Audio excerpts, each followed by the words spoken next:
호텔 연회장에서 한 여자의 손이 멈췄습니다. 43세 김지은 씨는 동창회 연회장 입구 앞에서 얼굴이 창백해졌습니다. 그리고 그녀의 가슴 속에서는 25년 전 악몽 같은 기억이 되살아나고 있었습니다. 지금부터 들려드릴 이야기는 25년간 참았던 한 여성의 통쾌한 복수극입니다. 영상 시청 전 구독과 좋아요 부탁드립니다. 새벽 6시 지은 씨는 악몽에서 깨어났습니다. 또 그 꿈이었습니다. 25년이 지났지만 여전히 그날의 기억은 생생했습니다. 넌 평생 우리 미치야, 알았지? 가난한 게 죄는 아니지만 너 진짜 불쌍하다. 아, 지은이 옆에 앉지 마. 가난 옮을 것 같아. 고등학교 3년 내내 들었던 그 말들. 지은 씨는 이를 악물었습니다. 오늘 그들에게 보여줄 것입니다. 거울 앞에 선 지은 씨. 백화점에서 산 200만 원짜리 블라우스를 입었습니다. 명품 가방도 챙겼습니다. 하지만 가장 중요한 건 따로 있었죠. 오후 6시 강남의 특급 호텔 연회장. 입구에는 이미 동창들이 모여 있었습니다. 어머, 저기 누구 아니야? 김지은 맞지? 와, 진짜 오네. 수군거리는 소리가 들렸습니다. 지은 씨는 당당하게 걸어 들어갔습니다. 어머머, 지은이잖아. 반에서 가장 인기 많던 수진이 다가왔습니다. 하지만 그 눈빛에는 25년 전과 똑같은 교활함이 담겨 있었습니다. 야, 지은아, 어떻게 지냈어? 미영도 다가왔습니다. 입으로는 웃고 있지만 눈은 지은 씨를 위아래로 훑고 있었습니다. 오랜만이야. 지은 씨는 담담하게 대답했습니다. 와, 명품 가방이네. 어디 거야? 해리가 대놓고 가방을 쳐다봤습니다. 혹시 짝퉁? 해리야. 수진이 해리를 말렸지만 입가에는 미소가 번졌습니다. 그래, 지은아, 너 지금 뭐해? 결혼은 했고? 수진이 본론으로 들어갔습니다. 직장 다녀. 어디? 대기업? 그냥 공무원 비슷하게. 아, 공무원. 미영이 웃음을 터뜨렸습니다. 9급? 7급? 지은 씨는 대답하지 않았습니다. 그나저나 지은아. 수진이 다른 동창들을 불러 모았습니다. 얘들아, 김지은 왔어. 기억하지? 우리 반에서 제일 열심히 공부하던 애. 순식간에 10여 명이 모여들었습니다. 아, 맞다. 김지은. 항상 도서관에서 살다시피 했잖아. 그치, 그치. 점심시간에도 혼자 책 보고 그랬지. 근데 지은아, 솔직히 궁금한데. 수진이 비수를 꽂았습니다. 너 그렇게 열심히 공부했는데 결국 공무원 됐어? 어느 대학 나왔더라? 분위기가 묘해졌습니다. 모두가 지은 씨를 쳐다봤습니다. 지방대 갔었잖아. 미영이 거들었습니다. 맞아. 충북대였나? 전북대? 해리가 손뼉을 쳤습니다. 아, 거기 괜찮은 학교지. 근데 그때 스카이갈 성적이었던 것 같은데? 수진이 아는 척을 했습니다. 집안 사정이 어려워서 그랬나 봐. 미영이 동정하는 척 말했습니다. 그러게. 지은이네 집 진짜 어려웠잖아. 기억나? 교복도 맨날 똑같은 거 입고. 야, 그만해. 한 남학생이 말렸지만 이미 늦었습니다. 지은 씨의 얼굴이 굳었습니다. 손이 떨리기 시작했습니다. 근데 지은아, 남편은 뭐해? 수진이 계속 파고들었습니다. 참고로 우리 미영이는 남편이 강남에서 성형외과 원장이거든. 일산에 30평대 아파트도 있고, 혜리 남편은 대기업 임원이야. 연봉이 얼마더라? 2억? 비밀. 웃음소리가 터졌습니다. 하지만 그 웃음 속에는 지은 씨를 향한 조롱이 가득했습니다. 지은아, 너도 결혼은 했어? 수진이 또다시 물었습니다. 설마 아직? 아니면 이혼했거나? 야, 너무 심한 거 아니야? 다른 동창이 말렸습니다. 뭐가? 궁금해서 물어보는 건데. 수진이 빙그레 웃었습니다. 바로 그때였습니다. 판사님, 연회장 문이 벌컥 열리며 30대 중반의 남자가 뛰어들어왔습니다. 정장 차림의 그는 숨을 헐떡이며 지은 씨를 찾았습니다. 판사님, 계셨습니까? 연회장이 조용해졌습니다. 남자는 지은 씨를 발견하고 급히 달려왔습니다. 판사님, 죄송합니다. 긴급하게 연락드렸는데 전화를 안 받으셔서. 수진의 얼굴이 하얗게 질렸습니다. 뭐라고?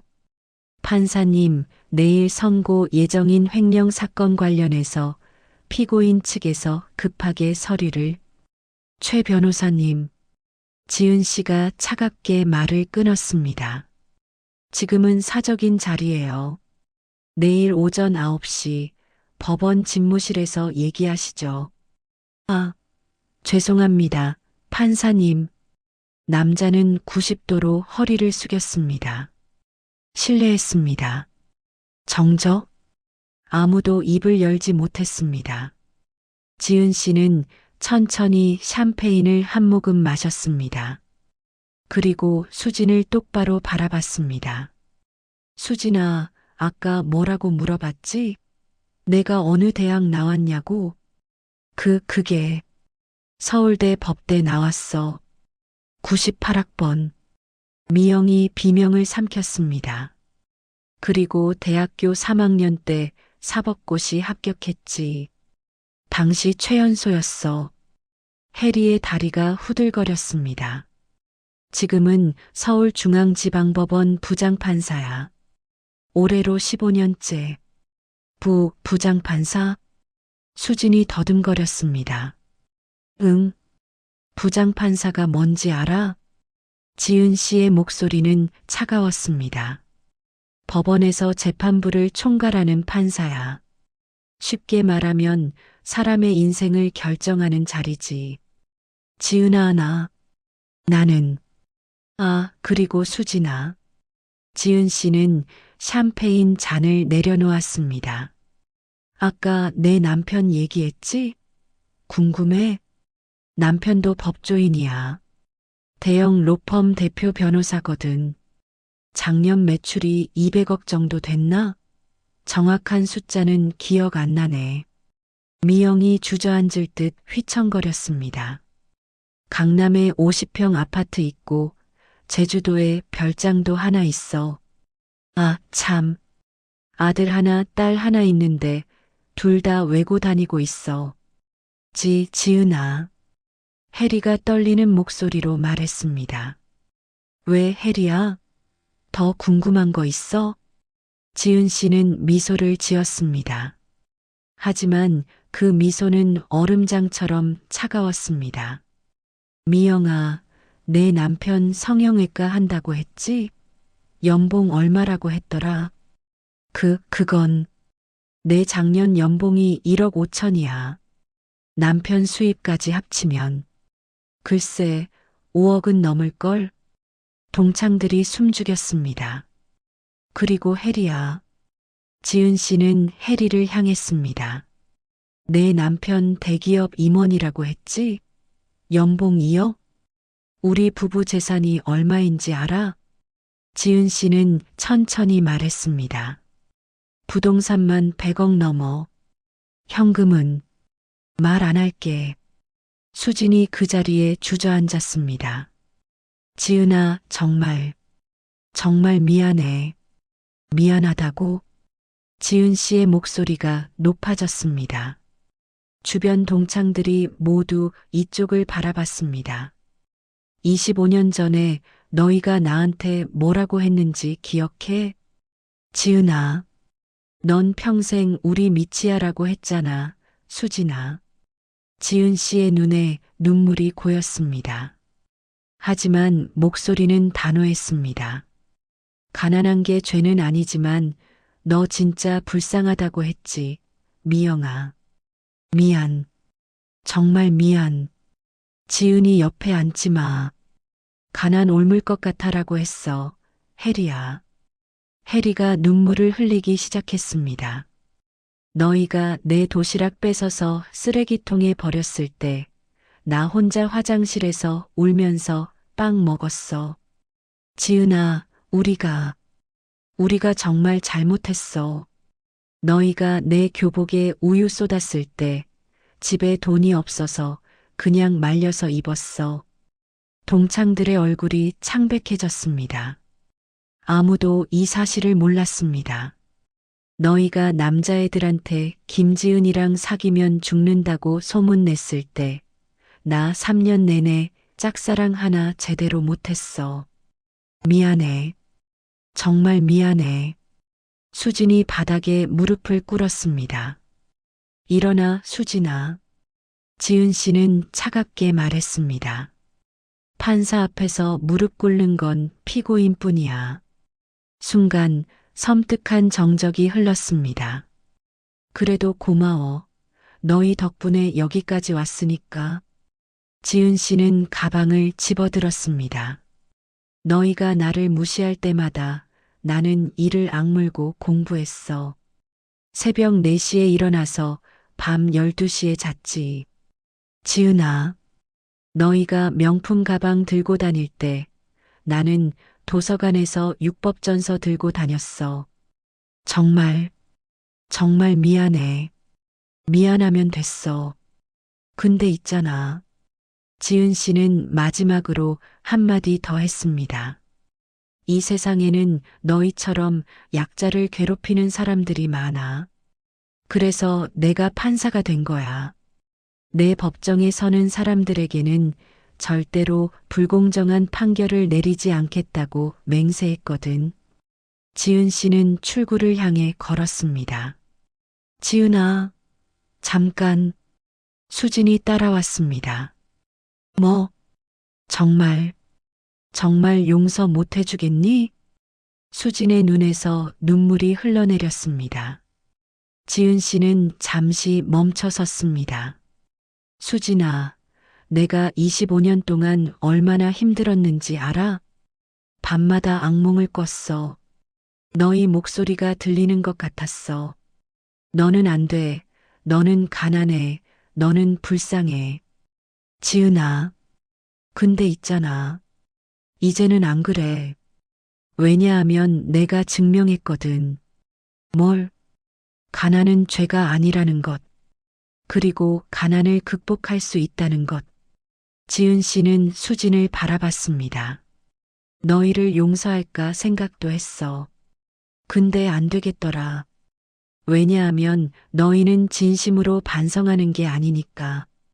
그냥 내가 판사라는 걸 알고 무서워서 사과하는 거잖아. 수진이 고개를 떨어뜨렸습니다. 만약에 내가 오늘 나 그냥 편의점 알바해라고 했으면 너희 태도가 달랐을까? 솔직하게 대답해봐. 내가 가난한 편의점 알바생이었으면 너희가 사과했을 것 같아? 수지는 대답할 수 없었습니다. 그래, 역시 그렇지. 지은 씨는 쓸쓸하게 웃었습니다. 지은아, 그래도 됐어. 나 먼저 갈게. 바로 그때 한 동창이 다가왔습니다. 민수였습니다. 고등학교 때 전교 1등이었던 그 민수. 지은아, 잠깐만. 민수야? 나 기억나? 나 민수야. 그럼 전교 1등 하던 민수잖아. 맞아. 근데 나 할 말이 있어. 민수는 수진을 향해 돌아섰습니다. 수진아, 미영아, 혜리야. 너희 정말 최악이다. 민수야, 나 알아. 너희가 지은이한테 뭘 했는지. 나 다 봤어. 동창들이 웅성거렸습니다. 너희가 지은이 도시락 버릴 때, 교복에 우유 쏟을 때, 뒤에서 욕할 때, 나 다 알고 있었어. 민수야, 그건. 근데 나도 비겁했어. 말리지 못했거든. 그래서 지은아, 너한테 사과하고 싶어. 민수가 지은 씨에게 고개를 숙였습니다. 미안해, 지은아. 내가 그때 너를 도와줬어야 하는데. 괜찮아, 민수야. 내 잘못은 아니야. 아니야. 모른 척한 것도 잘못이야. 민수는 다시 수진을 향했습니다. 수진아, 너희는 지금이라도 제대로 사과해. 판사라서가 아니라 한 인간으로서. 수진이 고개를 들었습니다. 눈은 퉁퉁 붓고 얼굴은 엉망이었습니다. 지은아, 나 정말 잘못했어. 수진의 목소리가 떨렸습니다. 나 지금 너한테 용서받으려고 사과하는 거 아니야. 그냥 내가 정말 나쁜 인간이었다는 걸 인정하고 싶어서. 미영과 혜리도 다가왔습니다. 지은아, 우리도 정말 미안해. 25년 동안, 25년 동안 내가 얼마나 힘들었을지. 지은 씨는 세 사람을 바라봤습니다. 여전히 차가운 표정이었습니다. 너희 사과받을게. 근데 용서는 안 할게. 왜냐하면 너희는 내가 아니라 너희 자신을 위해 사과하고 있으니까. 지은아, 그래도 하나는 알아둬. 지은 씨는 마지막으로 말했습니다. 너희가 나를 무시하고 괴롭히고 짓밟았지만 나는 결국 일어섰어. 그리고 너희보다 훨씬 높은 곳에 올라왔지. 수진이 고개를 떨어뜨렸습니다. 이게 세상이야. 약자를 짓밟으면 언젠가 그 대가를 치르게 되어 있어. 지은 씨는 출구로 향했습니다. 그리고 수진아, 한 가지만 더 알려줄게. 뭐? 너 작년에 교통사고 냈지? 피해자랑 합의 안 되고 재판 간다고 했잖아. 수진의 얼굴이 하얗게 질렸습니다. 그 사건 내가 맡았어. 뭐? 다음 주 화요일 오전 10시. 내 법정에서 보자. 지은 씨는 미소를 지으며 말했습니다. 판사 김지은이 공정하게 판결해 줄게. 수진이 그 자리에 주저앉았습니다. 동창회장을 나서는 지은 씨의 뒷모습을 모두가 지켜봤습니다. 당당하고 우아하고 강인한 그 모습, 그것이 25년간 상처받고 무시당했던 그 소녀가 만들어낸 최고의 복수였습니다. 이야기는 여기서 끝나지 않습니다. 일주일 후 화요일 오전 10시 서울중앙지방법원 302호 법정. 피고인 박수진, 일어서십시오. 지은 씨의 차가운 목소리가 울렸습니다. 수진은 떨리는 다리로 일어섰습니다. 판사석에 앉은 지은 씨를 올려다봤습니다. 피고인은 지난해 12월 15일 음주운전으로 피해자에게 중상해를 입혔습니다. 판사님, 말씀하십시오. 저는 수진의 목소리가 떨렸습니다. 판사님, 제가 정말 잘못했습니다. 합의금도 드리겠습니다. 제발. 피고인. 지은 씨가 말을 끊었습니다. 지금 재판장입니다. 사적인 관계를 언급하지 마십시오. 죄송합니다. 지은 씨는 서류를 천천히 넘겼습니다. 혈중 알코올 농도 0.15%, 면허 정지 수준을 훨씬 넘는 수치입니다. 게다가 사고 후 도주를 시도했다가 체포되었고 피해자와의 합의도 거부했습니다. 그때는 변명하지 마십시오. 법정이 조용해졌습니다. 피고인 박수진, 당신은 법을 우습게 여겼습니다. 죄송합니다, 판사님. 그리고 약자를 무시했습니다. 피해자는 일용직 노동자로 이번 사고로 평생 후유증을 안게 되었습니다. 수진의 얼굴이 새하얗게 질렸습니다. 하지만 지은 씨는 잠시 멈췄습니다. 본 재판부는 사적인 감정으로 판결하지 않습니다. 판사님, 피고인의 죄질과 피해 정도를 종합적으로 고려하여 법정이 숨죽였습니다. 징역 1년 6개월에 집행유예 2년을 선고합니다. 다만 사회봉사 200시간과 음주운전 재발 방지 교육 40시간을 이수할 것. 수진이 고개를 들었습니다. 눈에는 눈물이 가득했습니다. 그리고 피해자에게 5천만 원의 배상금을 지급하십시오. 감사합니다, 판사님. 감사하지 마십시오. 지은 씨는 차갑게 말했습니다. 이것은 법이 정한 정당한 처벌입니다. 당신에 대한 개인적 감정과는 무관합니다. 수진은 고개를 숙였습니다. 다만 한 가지만 명심하십시오. 지은 씨는 마지막으로 말했습니다. 이 판결에 불복한다면 항소하십시오. 그것이 당신의 권리입니다. 법 앞에서는 누구나 평등합니다. 부자도 가난한 사람도 강자도 약자도. 예. 수진이 고개를 들어 지은 씨를 봤습니다. 그 눈빛에는 진심 어린 뉘우침이 담겨 있었습니다. 판결을 마치겠습니다. 탕! 망치 소리가 법정에 울려 퍼졌습니다. 이 영상을 재미있게 보셨다면 구독과 좋아요 부탁드립니다. 시청해 주셔서 감사합니다.